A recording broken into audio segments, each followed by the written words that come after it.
పరిశుద్ధ నామములో 21వ శిలువ ధ్యాన ఆరాధనలో ప్రవేశపెట్టిన దేవునికి కృతజ్ఞతలు తెలియజేస్తూ చేరువచ్చిన సంఘానికి పెద్దలకందరికీ కూడా రాత్రికాల శుభములు దేవుళ్ళలో తెలియజేస్తున్న దేవుడు మనను తన వాక్యం ద్వారా దీవించునుగాక. దేవుని వార్తారా చదవబడినటువంటి లేఖన భాగం మత్తయి సువార్త 9వ అధ్యాయము 35 నుండి 38 వరకు చదువుకుందాం. మరొకసారి జ్ఞాపకం చేసుకుందాం. యేసు వారి సమాజ మందిరములలో బోధించుచు రాజ్య సువార్తను ప్రకటించుచు ప్రతి విధమైన రోగమును ప్రతి విధమైన వ్యాధిని స్వస్థపరచుచు సమస్త పట్టణముల యందును గ్రామముల యందును సంచారము చేసెను.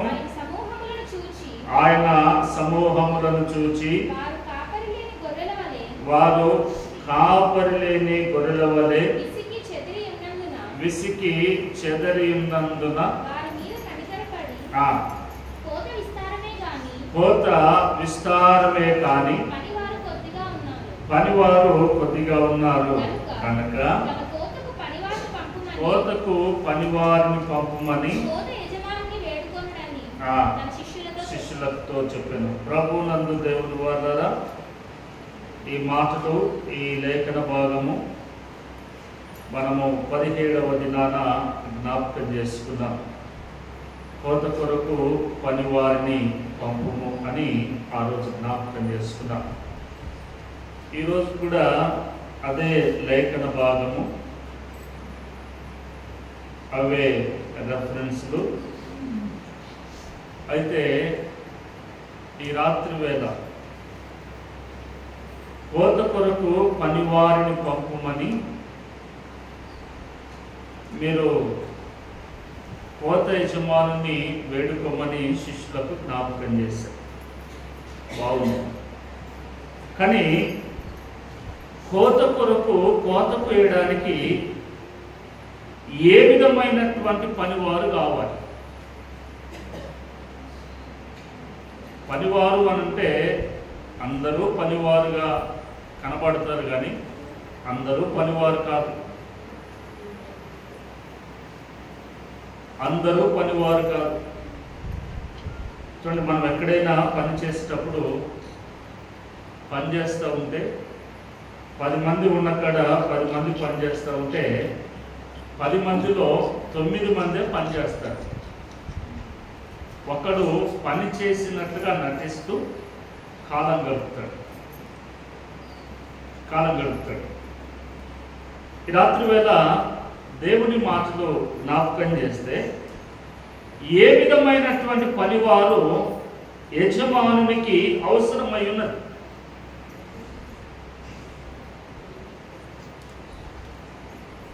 ఏ విధమైనటువంటి పనివారు అవసరమై ఉన్నదో 2-3 మాటలు మనం ఈ రాత్రి వేళ జ్ఞాపకం చేసుకుందాం.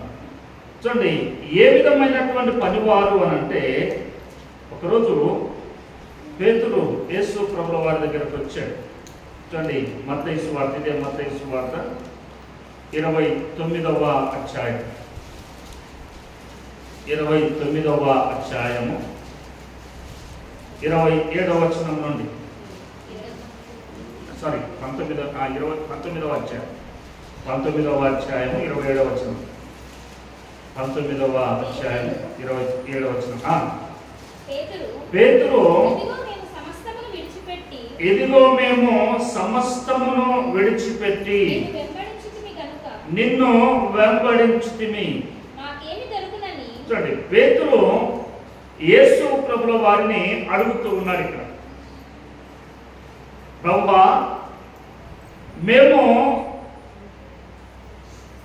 ఏమ్మా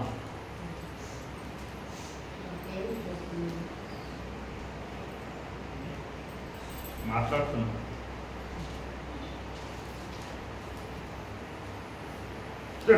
యేసు ప్రభుల వారిని పేతురు అడుగుతూ ఉన్నాడు.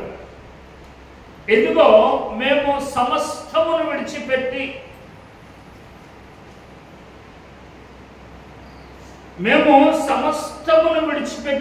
నిన్ను వెంబడించాము అని అన్నాడు. సమస్తమును విడిచిపెట్టి, చూడండి, సమస్తమును విడిచిపెట్టి అనగా వీరు ఏం చేసేవారు, వీరి వృత్తి ఏంటి, వీరి పని ఏంటి, వీరి కుటుంబాలు ఏంటి అని మనం జ్ఞాపకం చేస్తే చూడండి, ఇదే మత్తయి సువార్త 4వ అధ్యాయము 17వ వచనం నుండి. అప్పటి నుండి యేసు పరలోక రాజ్యము సమీపించి ఉన్నది కనుక మారు మనసు పొందుడని చెప్పుచు ప్రకటింప మొదలు పెట్టెను. యేసు గలిలయ సముద్ర తీరమున నడుచుచుండగా పేతురు అనబడిన సీమోను, అతని సహోదరుడైన ఆంద్రేయ అను ఇద్దరు సహోదరులు సముద్రములో వలవేట చూచెను. వారు జాలరు. ఇంతకంటే వీరి గురించి ఎక్కువగా మాట్లాడుకోవాల్సిన అవసరం లేదు. యేసు ప్రభుల వారు పరిచర్య ప్రారంభించినటువంటి తొలి దినాల్లోనే గలిలయ సముద్ర తీరమున ఆయన నడుస్తూ ఉండగా పేతురు అనబడినటువంటి సీమోనును, ఆయన సహోదరుడైనటువంటి ఆంద్రేయను ఇద్దరిని కనుగొని ఆ సముద్రంలో వలలు వేస్తుండగా వారిని చూసి వారిని అన్నాడు 19వ వచనంలో, ఆయన నా వెంబడి రండి, నేను మిమ్మల్ని మనుషులను పట్టు జాగ్రత్తగా చేతునని వారితో చెప్పాను. వెంటనే వారు తమ వలలు విడిచిపెట్టి ఆయనను అనగా యేసు ప్రభుల వారిని వెంబడించారు. దేవుని వర్ణరా చూడండి, దేవుని మాటలు జ్ఞాపకం చేస్తున్నవి. కోత కొరకు పనివారు కావలయునని యజమానుని మీరు వేడుకొనండి. కోత కొరకు పనివారు కావాలనని, కోత కొరకు పనివారు కావాలని కోత యజమానుని మీరు వేడుకొనండి అని శిష్యులకు చెప్పాడు. ఈ శిష్యులకు ఎందుకు చెప్పాడు? ఈ శిష్యులు ఎక్కడి నుండి వచ్చారు అని అంటే, వీరు గతములో ప్రారంభములో వీరి చేతి వృత్తులు చేసుకొనుచు ఉండగా, వీరి జీవనమును కొనసాగిస్తూ ఉండగా, వారి వృత్తిని కొనసాగిస్తూ ఉండగా వారిని చూచి నన్ను వెంబడించండి అనగానే వారి వలలు అక్కడ విడిచిపెట్టి, చూడండి, వారి వలలు అక్కడ విడిచిపెట్టి ఏం చేశారు? వీళ్ళు ప్రభువుని వెంబడించారు. వెంటనే అక్కడ ఎటువంటి సమయాన్ని తీసుకోలేదు. అక్కడ ఎటువంటి సమయమును వారు తీసుకోలేదు. ఎటువంటి సమయాన్ని తీసుకోలేదు వారు. వెంటనే వారు ప్రభువును వెంబడించిన తర్వాత చూడండి 21వ వచనం అక్కడ నుండి మాట్లాడు.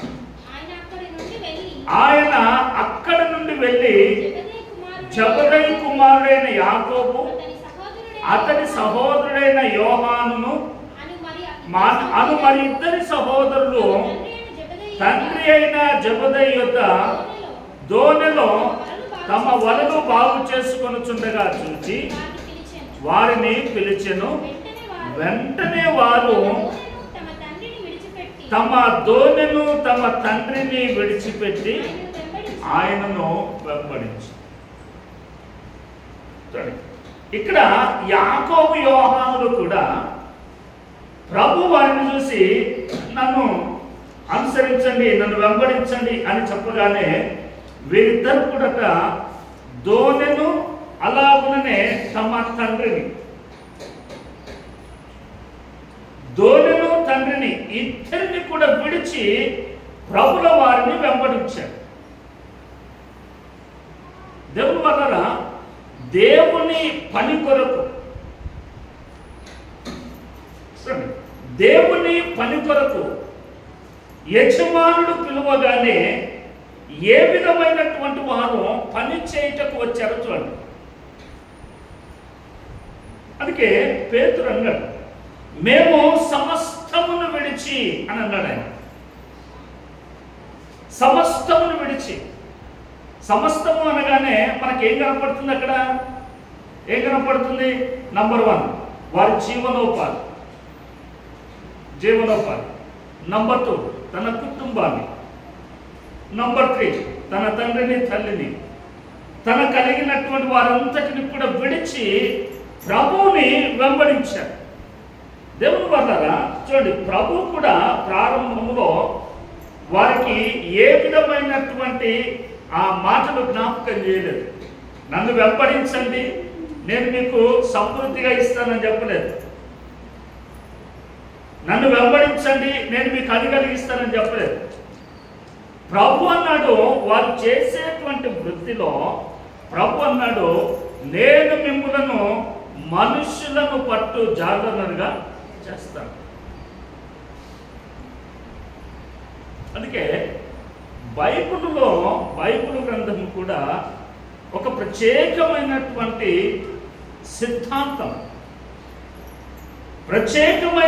సిద్ధాంతము బైబిల్ గ్రంథం కలిగి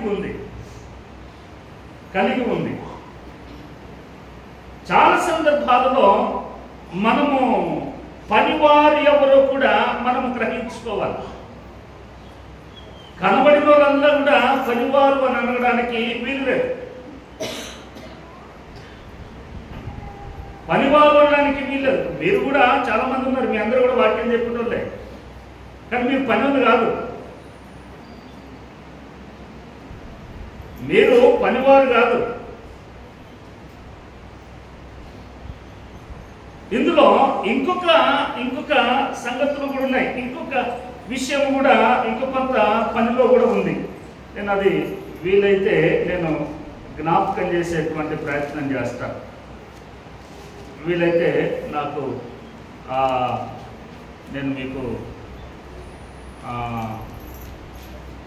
చూడండి,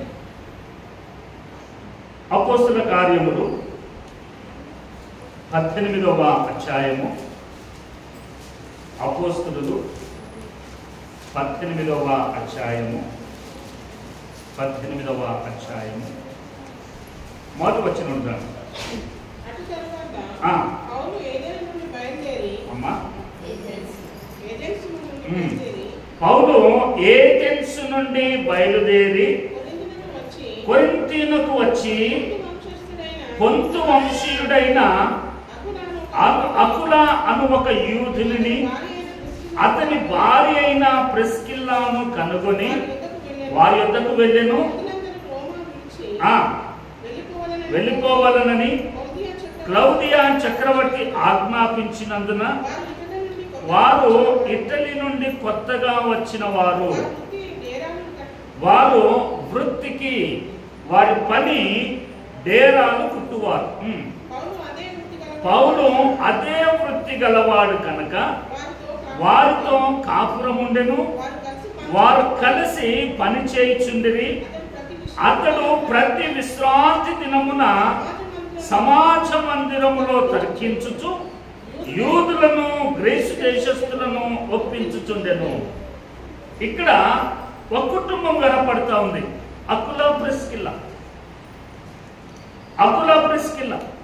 వీరి వృత్తి ఏమిటి అని అంటే డేరాలు కుట్టడం.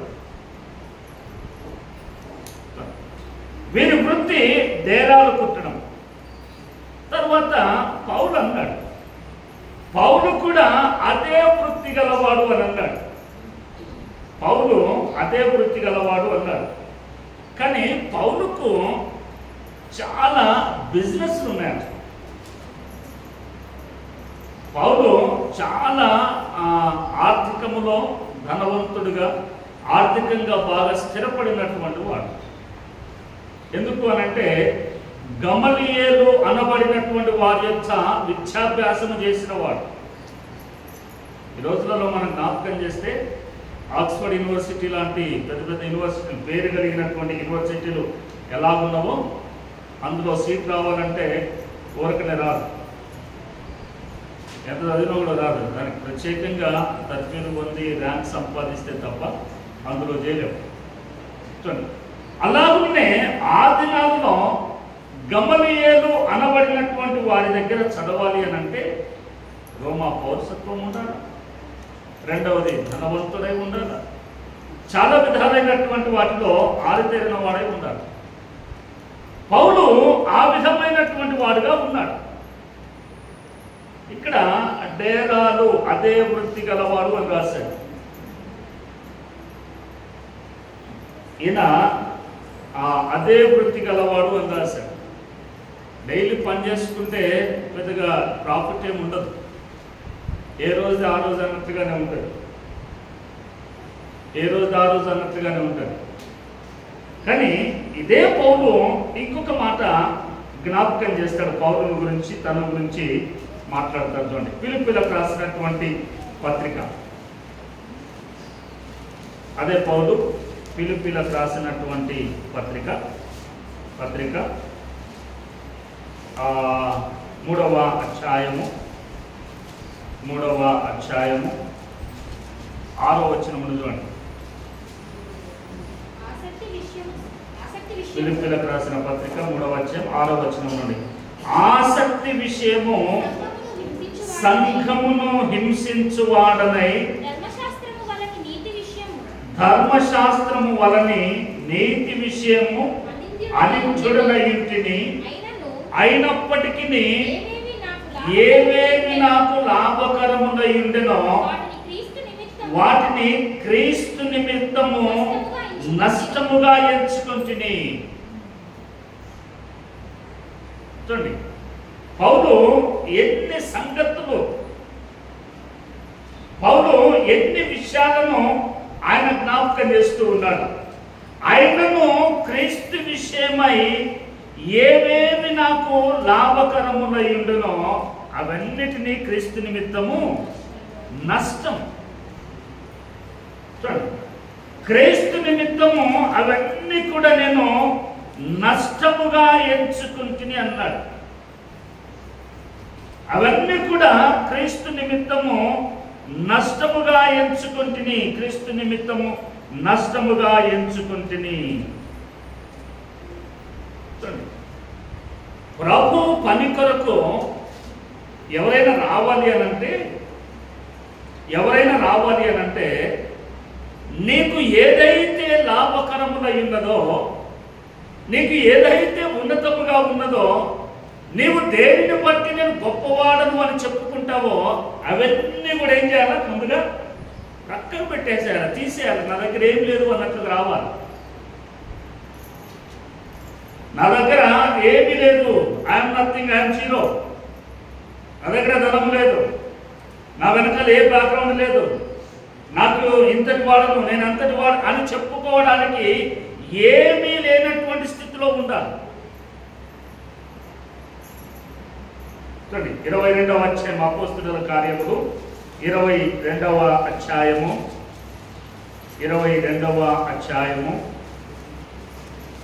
3వ వచనం నుండి, నేను కిలికియలోని తార్సులో పుట్టిన యూదుడను, అయితే ఈ పట్టణములో గమలీయేలు పాదముల యొద్ద పెరిగి మన పితరుల ధర్మశాస్త్ర సంబంధమగు నిష్ఠయందు శిక్షితుడనై. చూడండి, నేను నిష్ఠయందు శిక్షితుడనై అంటే ఈయన ట్రైనీ అయిపోయాడు. ఇదే పోలు ఎఫెసీ 6వ అధ్యాయంలో జ్ఞాపకం చేస్తాడు కదా, తండ్రులారా మీ పిల్లలకి కోపము రేపక ప్రభు యొక్క శిక్షలోను బోధలోను వారిని పెంచుడని జ్ఞాపకం చేశాడు కదా.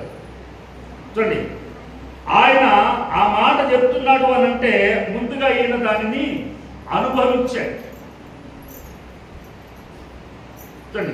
ముందుగా ఈయన దానిని అనుభవించాడు. అందుకే ఆయన అంటాడు, నేను కిలికియలోని తార్సులో పుట్టిన యూదుడను, అయితే ఈ పట్టణములో గమలీయేలు పాదముల యొద్ద పెరిగి మన పితరుల ధర్మశాస్త్ర సంబంధమగు నిష్ఠ అంటే నిష్ఠ చెప్పుకోవచ్చు. నిష్ఠ అంటే ప్రత్యేకించబడినటువంటి వాడను, లేకపోతే దాన్ని ఒక ప్రత్యేకంగా చూసేటువంటి వాడిని. ఇప్పుడు మనం అంటాం కదా, ఏది నాజీరు చేయబడినటువంటి వాడుగా. ఇప్పుడు బయట మన సోదరులు ఉన్నారు, బయట వారు ఆయా సందర్భాల్లో వాళ్ళు మాలను ధరిస్తారు, నిష్ఠ కలిగినటువంటి వారు. మన దగ్గర కూడా ఉంటారు, లెట్లెస్ రాగానే 40 రోజులు చికెన్ తినరు, మటన్ తినరు, చికెన్ తినరు, మటన్ తినరు, రకరకాలుగా. ఇదేంటి అని అంటే ఈ 40 రోజుల నిష్ఠ. నేనేమనట్లేదు, తప్పుగా అనుకోరు. నేనేమంటానంటే ఈ 40 రోజులు ఎందుకు నిష్ఠగా ఉండాలా? ఈ 40 రోజులు ఎందుకు ఉండాలి? దీనిని కొనసాగిస్తే అయిపోతుంది కదా. చూడండి, పౌలు అన్నాడు ఇక్కడ, నేను నిష్ఠయందు శిక్షితుడనై, నేను శిక్షణ పొందిన వాడనై ఉన్నాను అని అంటాడు. నేను శిక్షణ పొందిన వాడనై. అందుకే దేవుని వల్ల నేటి ఆధునిక దినాలలో దేవుని పని కొరకు వచ్చిన వారి దగ్గర, దేవుని పని కొరకు వచ్చినటువంటి వారి దగ్గర ఇది ఏంటి అని అంటే సమర్పణ, సాక్రిఫైస్ లైఫ్ అనేటువంటిది లేదు.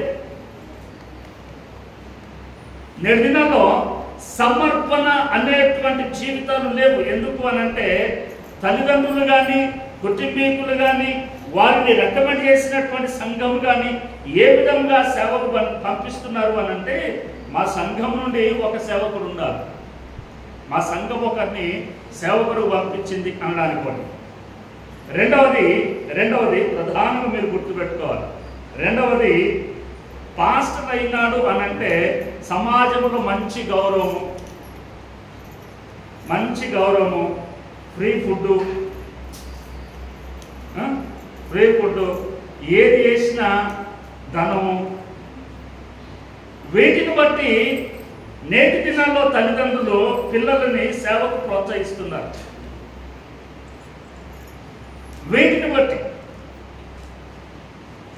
వీటిని జ్ఞాపకం చేసుకుని తల్లిదండ్రులు సేవకు ప్రోత్సహిస్తూ ఉన్నారు. ఇది కాదు కావాల్సింది. అందుకే అక్కడ ట్రైనింగ్ అయిపోతుందో లేదో, అక్కడ నుండి బయటికి రాక మునిపే ఆయన కొరకు కొన్ని ప్రత్యేకమైనటువంటి ఏర్పాట్లు చేస్తారు తల్లిదండ్రులు. ప్రత్యేకమైనటువంటి ఏర్పాట్లు చేస్తారు. ఇంకా కొందరినైతే దేనికి పనికి రాకపోతే సేవ, చదువు రాకపోయినా, కుటుంబంలో పనికి రాకపోయినా, నానా అలవాట్లు కలిగి ఉంటారే వారు సేవకు. దేవుడు అటువంటి వారిని కాదు కోరేది. దేవుడు వారిని కోరడం లేదు.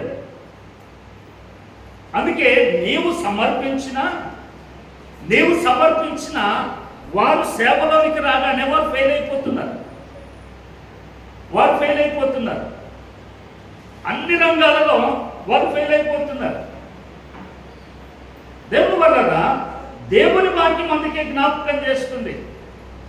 ఏ విధమైనటువంటి పనివారు కావాలి అని అంటే సమస్తమును విడిచిపెట్టగలిగినటువంటి వారు కావాలి. సమస్తమును విడిచిపెట్టగలిగినటువంటి వారు. పేతురు అన్నాడు, ప్రభువా, ఇదిగో మేము సమస్తమును విడిచి నిన్ను వెంబడించాము అన్నాడు. సమస్తమును విడిచిపెట్టి నిన్ను వెంబడించాను అన్నాడు. పౌలును మనం జ్ఞాపకం చేస్తే పౌలు అన్నాడు, ఏవేవి నాకు లాభకరములై ఉన్నవో అవన్నీ కూడా క్రీస్తు నిమిత్తము ఇటు చూడాలా. అందుకే పిల్లల్ని మీ మధ్యలో కూర్చోబెట్టుకోవాలి. చిన్నపిల్లలందరూ బెంచ్ల మీద కూర్చోబెడతారు. మీరు ఇప్పుడే ట్రైనింగ్ ఇవ్వకపోతే వాళ్ళు పెద్ద అయితే ఏం కూర్చుంటారు కింద. రోజు ఇక్కడ కూర్చుంటారు, ఇప్పుడు మీ మధ్యలో కూర్చోబెట్టుకున్నారు. బెంచీలలో కూర్చున్నారు తప్పుగా అనుకోకండి. రేపు పెద్ద అయితే ఎవరికన్నా గౌరవించగలుగుతాడా? నీ ప్రక్కన కూర్చోబెట్టుకున్నావు, నాన్న కింద కూర్చో చెప్పాలా. మనమే చెప్పకపోతే మనమే ప్రక్కన పెట్టుకుంటే ఎప్పుడు నేర్చుకుంటారు?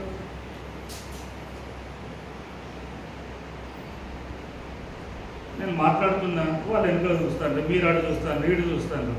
ఏంటి డిస్టర్బెన్స్?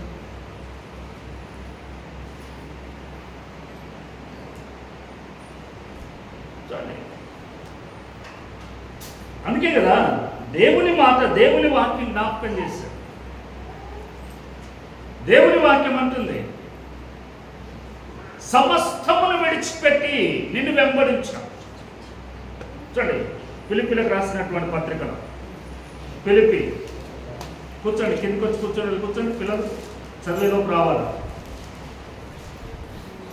ఫిలిప్పీలకు రాసిన పత్రిక 3వ అధ్యాయం 7వ వచనం నుండి. Very good. ఇంకా చదువు, చదువుతూనే ఉన్నారు. ఏవేవి నాకు లాభకరములై ఉండెనో వాటిని క్రీస్తు నిమిత్తము నష్టముగా ఎంచుకొంటిని. నిశ్చయముగా చూడండి ఇక్కడ జ్ఞాపకం చేసుకుని వచ్చిన నిశ్చయముగా నా ప్రభు అయిన యేసు క్రీస్తును కూర్చిన అతి శ్రేష్టమైన జ్ఞానము నిమిత్తము. చూడండి, దేని కొరకు నష్టముగా ఎంచుకున్నాడట అమ్మా? వినాలా? చూడండి, ఇక్కడ రాశాడు, యేసు క్రీస్తును కూర్చిన అతి శ్రేష్టమైనటువంటి జ్ఞానము నిమిత్తము. యేసు క్రీస్తును కూర్చినటువంటి అతి శ్రేష్టమైన జ్ఞానమును గురించి పౌలట సమస్తమును నష్టముగా ఎంచుకున్నాడు. అందుకే నేను అనేక పర్యాయములు మీకు జ్ఞాపకం చేశాను. యేసు ప్రభు అంటే సమాజంలో రోగాలను బాగు చేయువాడు. యేసు ప్రభు అంటే సమాజంలో ఆశీర్వాదములు ఇచ్చేవాడు. యేసు ప్రభు అంటే సమాజంలో ధనధాన్యములు ఇచ్చువాడు.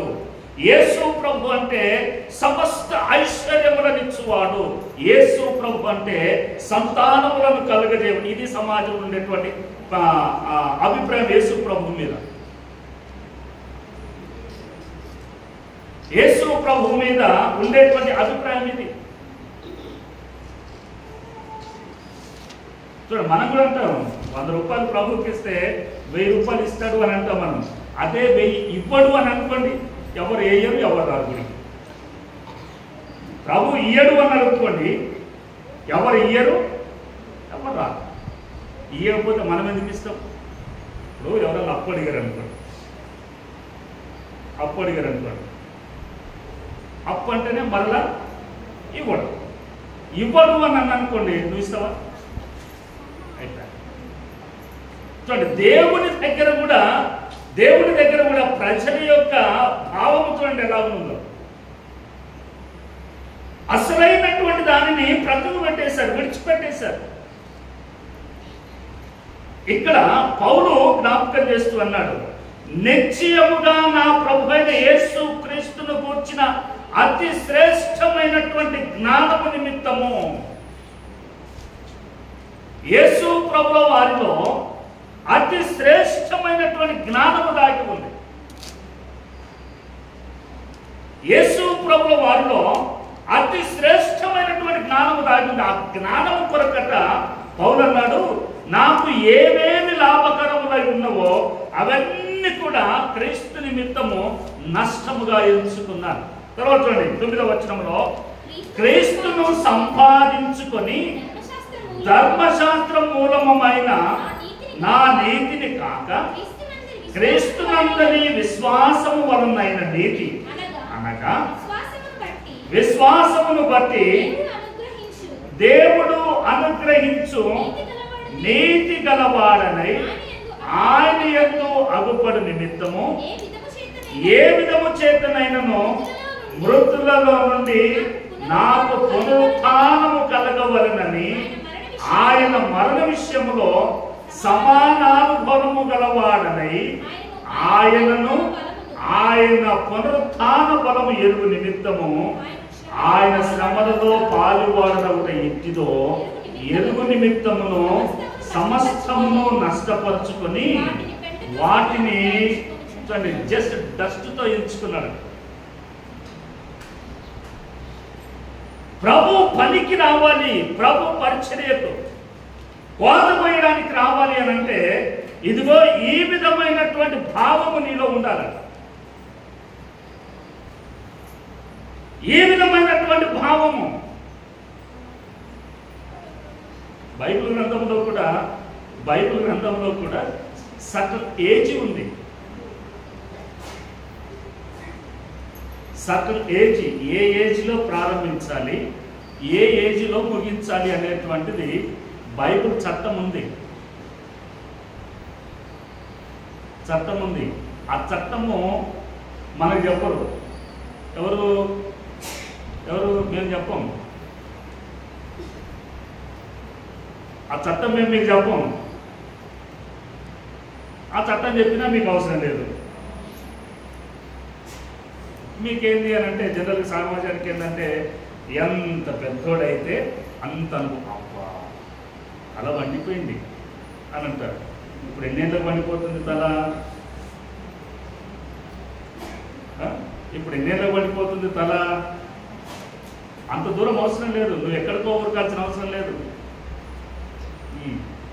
ఏం చెప్పాల్సిన అవసరం లేదు.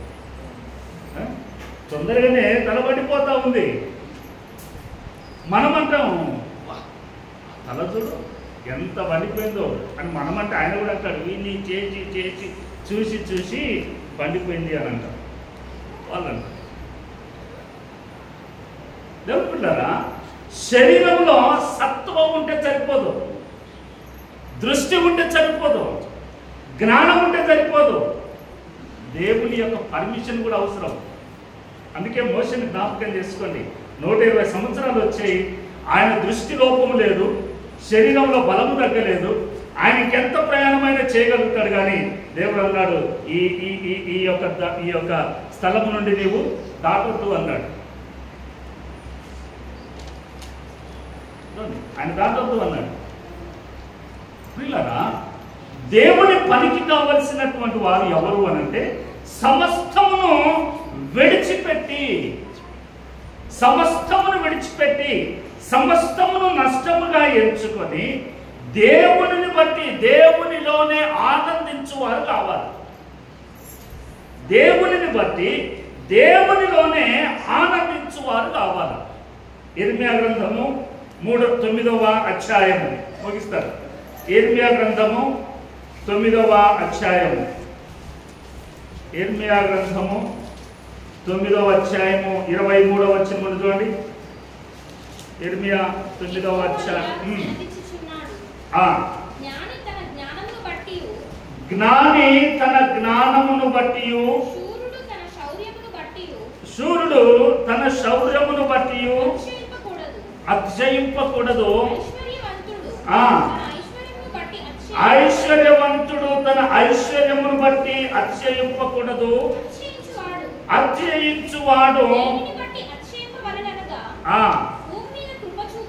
చూడండి, అతిశయించువాడు దేనిని బట్టి అతిశయింపవలనగా భూమి మీద కృప చూపుచు నీతి న్యాయములు జరిగించుచున్న యెహోవాను నేనే అని గ్రహించి నన్ను పరిశీలనగా తెలుసుకొనుటను బట్టియే అతిశయించవలెను. దేన్ని బట్టి ఆనందించాలా? అమ్మా ఉన్నారా? దేవుని బట్టి కాదు.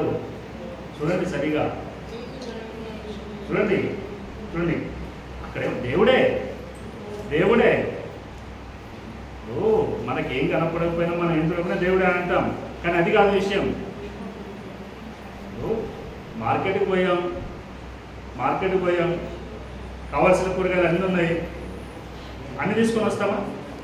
పోనీ టమాటా కావాలా, బాగా కనపడ్డాయి, అన్నీ పట్టుకొని వస్తామా? మనకు కావాల్సిన కిలో ఏం చేస్తాం? కిలో కాడికి పోయినాం, టమాటా కాడికి పోగానే ఏరుకుంటాం, ఏది మంచిది ఏది చెడ్డది, అవునా? ఏరుకుంటాం. అట్లనే దేవుడు అని ఒక మాటతో కొట్టేయొద్దు, దేవుడు అని ఒక మాటతో కొట్టేయద్దు, కలగూర గంపలాగా మాట్లాడద్దు. చూడండి అక్కడ అన్నాడు, అతిశయించువాడు దేనిని బట్టి అతిశయింపవలనగా భూమి మీద కృప చూపుచు నీతి న్యాయములు జరిగించుచున్న యెహోవాను నేనే అని గ్రహించాలి. దేవుడు అంటే అయిపోతుంది ఒక మాటతోటి, అది కాదు కదా. అని అన్నాడు, భూమి మీద కృప చూపువాడు. తర్వాత రెండో మాట అన్నాడు, నీతి న్యాయములు జరిగించువాడు అని, దేవుడే జరిగించువాడు అని నీవు తెలుసుకోవాలి. నీవు పరిశీలనగా తెలుసుకొనుటను బట్టి నీవు అతిశయించాలి. చూడండి, ఈ మూడు సంగతులను మనము గ్రహించాలి. అట్టి వాటిలో నేను ఆనందించువాడనని యెహోవా సెలవిస్తున్నాడు. వీటిలో ఆనందించువాడు, వీటిలో ఆనందించువాడు. మన పిల్లలు ఉన్నారు. పిల్లలు ఎప్పుడు చూసి వారిని సంతోషిస్తామనంటే పిల్లలు 10th క్లాస్ రాశారు, ఫెయిల్ అయింది అనుకోండి, అబ్బా నువ్వు ఫెయిల్ అయినవరని సంతోషపడి కేకులు తినిపించి స్వీట్లు తినిపిస్తామా? మరి ఎప్పుడు తినిపిస్తాం? సంతోషం ఎప్పుడు? పాస్ అయితే సంతోషం, పాస్ అయితే ఏదైనా చేస్తాం, ఫెయిల్ అయితే మన జోలి కూడా పోము, అవసరమైతే 4 మాటలు అనేస్తాం. చూడండి, దేవుడిని బట్టి కూడా సంతోషించాలి అని అంటే దేవుడు అంటే ఏమిటో నీకు తెలిసి ఉండాలి. దేవుడు అంటే వరాలు ఇచ్చేవాడని కాదు, దేవుడు అనగా భూమి మీద కృప చూపువాడని, నీతిని జరిగించువాడని, న్యాయమును చేయువాడు అని నీవు పరిశీలనగా దేవునిని తెలుసుకోవాల. దానిని బట్టి నీవు దేవునిలో ఆనందించాలి. అలాగున చేసిన వాడు మాత్రమే, అలాగున ఎరిగిన వాడు మాత్రమే, అలాగున గ్రహించిన వాడు మాత్రమే సమస్తమును విడిచిపెడతాడు. ఎందుకు? ఆయన కృప నాకుంటే చాలు, ఆయన న్యాయమును జరిగిస్తాడు, ఆయన నీతిని జరిగించువాడు అని ఎవరైతే గ్రహిస్తాడో వారు మాత్రమే సమస్తమును విడిచిపెడతారు. అలా గ్రహించకుండా ఆయనను అనుసరిస్తే ఉన్నదానికంటే ఇంకా పెరుగుతుంది అని అనుకున్న వాడు దేనిని విడిచిపెట్టడు.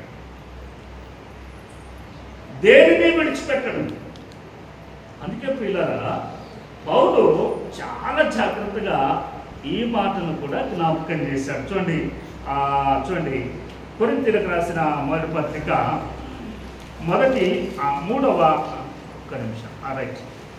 మొదటి అధ్యాయము 31వ వచనం. అతిశయించువాడు ప్రభువునందే అతిశయింపవలెనని రాయబడినది నెరవేరునట్లు దేవుని మూలముగా ఆయన మనకు జ్ఞానమును, నీతియు, పరిశుద్ధతయు, విమోచనము ఆయను. దేవునిని బట్టి దేనిలో ఆనందించాలి అంటే ఇక్కడ జ్ఞాపకం చేశాడు. నంబర్ 1, క్రీస్తులో ఏముందట? జ్ఞానం. వినాలా? ముగించమంటే ముగిస్తారు. జ్ఞానం, పేర్లు చెప్తే ఈసారి. జ్ఞానం, రెండవది నీతి, మూడవది పరిశుద్ధత, నాలుగవది విమోచన. ఈ 4 ఎవరిలో ఉన్నాయట? దేవునిలో, యేసు క్రీస్తునందు ఉన్నవి గనుక ఆయనను బట్టి మనము అతిశయించాలి. ఇంకొకటి 2 రెఫరెన్స్ చూపించి నేను 2 నిమిషాల్లో నేను ముగిస్తాను. 2వ కొరింథీ పత్రిక 10వ అధ్యాయము 2వ కొరింథీ 10వ అధ్యాయము 17, 18 వచనాలు. అతిశయించువాడు 2వ కొరింథీ 10వ అధ్యాయము 17, 18. అతిశయించువాడు ప్రభునందే అతిశయింపవలేను. ప్రభు మెచ్చుకొని వాడే యోగ్యుడు గాని తన్ను తాను హెచ్చించుకొని వాడు యోగ్యుడు కాదు. ఎవరట ధన్యుడు, ఎవరు యోగ్యుడు అనంటే ప్రభువునందు అతిశయించువాడు మాత్రమే యోగ్యుడు. ప్రభువులో అతిశయించువాడే, ప్రభువును బట్టి ఆనందించువాడే, ప్రభువే నాకు సమస్తము అనుకున్నవాడే, ఆ ప్రభువు కొరకు సమస్తమును విడిచిన వాడే ప్రభువును బట్టి ఆనందిస్తాడు. ప్రభువును బట్టి ఆనందిస్తాడు. లేకపోతే ఆనందము అనేటువంటిది దొరకదు, ఆనందము అనేటువంటిది ఉండదు. ఇప్పుడు మీకు ఎగ్జాంపుల్ చెప్తాను. ఇంకొక గంట నిలబడి మాట్లాడమన్నా నేను మాట్లాడను. ఎందుకు అని అంటే మీరు అంటారు మీకు పొద్దున్న లేస్తే అదే పని కదా అని మీరు అంటారు. నో, అది కాదు. దేవుని గురించినటువంటి సంగతులను నిరంతరము తెలుసుకోవాలి అనేటువంటి తాపత్రయం నాకు. ఇంకా ఎన్ని సంగతులు ఉన్నాయో తెలుసుకోవాలి అనేటువంటి తాపత్రయం రాదు. అందుకే దినదినము చూసారు కదా, అందులో 50 పుస్తకాలు పెట్టాము. ఇంకా ఉన్నాయి.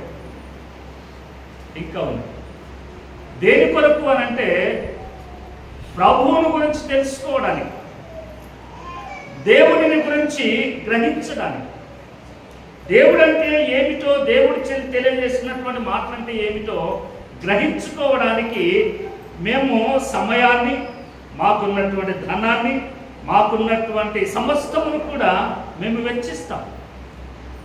మీరు అలాగునగా మీరు ఉదయం లేచిన తర్వాత మీకున్నటువంటి పని భారము, మీ కుటుంబము కొరకు, మీ ఉద్యోగాల కొరకు, మీకు కలిగిన సమస్తము కొరకు మీ పని మీరు చేస్తారు. మాది అది కాదు.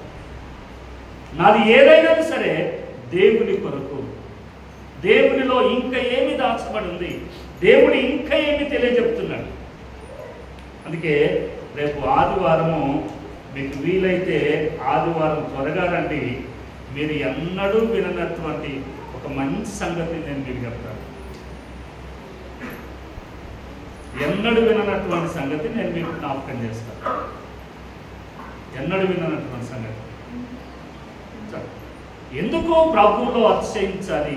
ప్రభువులో మనకు కలిగేటువంటి తృప్తి ఏమిటి, దేని వలన తృప్తి కలుగుతుంది అని అంటే ఒక మాట చదివి మనము ప్రార్థన చేద్దాం. యెషయా గ్రంథము 53వ అధ్యాయం.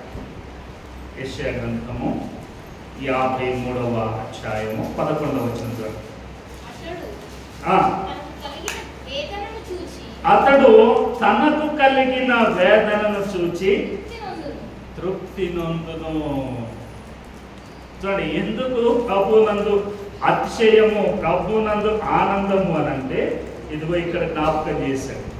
తనకు కలిగిన వేదనను చూచి, తనకు కలిగిన బాధను చూచి దైవజనుడు తృప్తి నొందుతాడట. ఇక్కడ యేసు ప్రభుల వారి గురించి రాయబడింది. యెషయా 53 అంటే యేసు ప్రభుల వారి గురించి. ఆయనకు కలిగిన వేదనను బట్టి ఆయన తృప్తి చెందాడట. చాలు, నాకు చాలు, ఈ వేదన, ఈ కష్టము, ఈ శ్రమ, ఇవన్నీ కూడా నాకు తృప్తిని కలిగించాయి. నా తండ్రి నాకు ఏది చెప్పాడో దాన్ని నేను జరిగించాను, ఐఎమ్ హ్యాపీ అని అన్నాడు. నేను చాలా సంతోషం అన్నాడట, నాకు తృప్తి కలిగింది, ఐఎమ్ సాటిస్ఫైడ్ అన్నాడు యేసు ప్రభుల వారు. కానీ నేటి క్రైస్తవుడు, నేటి ప్రభువును నమ్మిన విశ్వాసి శ్రమ కలిగితే నాకు సంతోషం అని అంటాడా? నాకు సంతోషం అని అంటాడా? అనడు. ఎందుకు అనంటే ప్రభువును జ్ఞానంలో చూడలేదు నేటి విశ్వాసి. ప్రభువును నేటి న్యాయాధిపతిగా చూడలేదు ప్రభువును నేటి విశ్వాసి. ప్రభువును యథార్థవంతుడిగా చూడలేదు. ప్రభువుని ఎలా చూశాడు అనంటే వరాలిచ్చేటువంటి వాడుగా చూశాడు కనుక శ్రమ వస్తే తట్టుకోలేడు నేటి విశ్వాసి. అందుకే విశ్వాసి ప్రభువులో అతిశయించలేడు, సంతోషించలేడు. ఏదైనా కలిగితే తప్ప లేకపోతే ఆనందించాడు.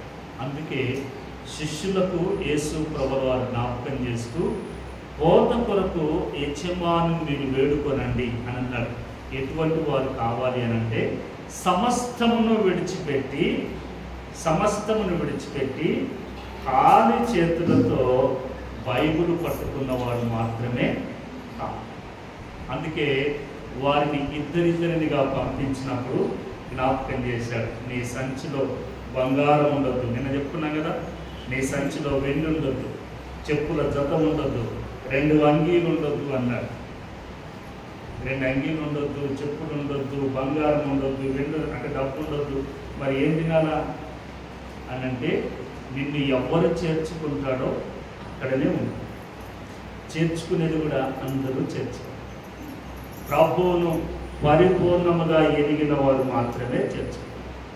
కాబట్టి రాత్రి వేళ నువ్వు ఏమై ఉన్నావో ఒకసారి పరిశీలన చేసుకోవాల్సిందిగా జ్ఞాపకం చేస్తూ నా మాట ముగిస్తున్నాం. దేవుడి మాటను దీవించునుగా.